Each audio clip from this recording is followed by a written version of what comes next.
The state budget cuts are expected to have a major impact on Michigan's film tax credit incentives, as Governor Rick Snyder proposes putting a cap on those rebates. Some fear it's going to cost newly developed film companies here in Michigan thousands of dollars, and in some cases, millions of dollars. 24-hour News 8's Leon Hendricks is in studio with us now with one company that's already feeling the hit. Leon? Suzanne, good evening. Harold Cronk is a filmmaker based in Manistee. He was in the area today working on a shoot and has learned that 2 projects have bailed and will take $5 million and 60 temporary jobs with them. We feel like the plug has been pulled on us a little bit. Some say the momentum was just getting going. We've seen a few projects come to the area, some big names. Val Kilmer and 50 Cent gracing Grand Rapids streets. The film incentives have been controversial, though. Some say more cost than gain. Now the governor says he wants a $25 million cap on the rebates.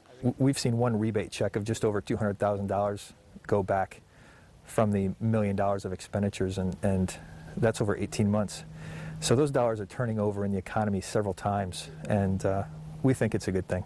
Well, the governor says that at a time where the state is in tight budget constraints, the shared sacrifice will include the film incentives. Cronk's sacrifice, $5 million in projects that would have been filmed here. If there's no tax credit here, film producers will not bring their films here to shoot. We're the little guys, but we're growing. We were growing. Cronk says he knew the incentives would not stay at the high percentage they started at. We never expected it to stay at 40%.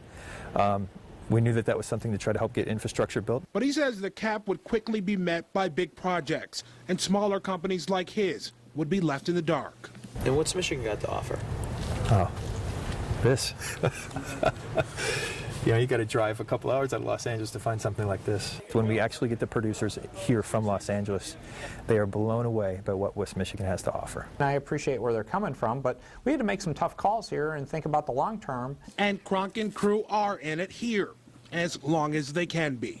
We're still behind the state. We want to see it go places. We're not ready to give up yet. In Grand Rapids, Leon Hendricks, 24-hour News 8.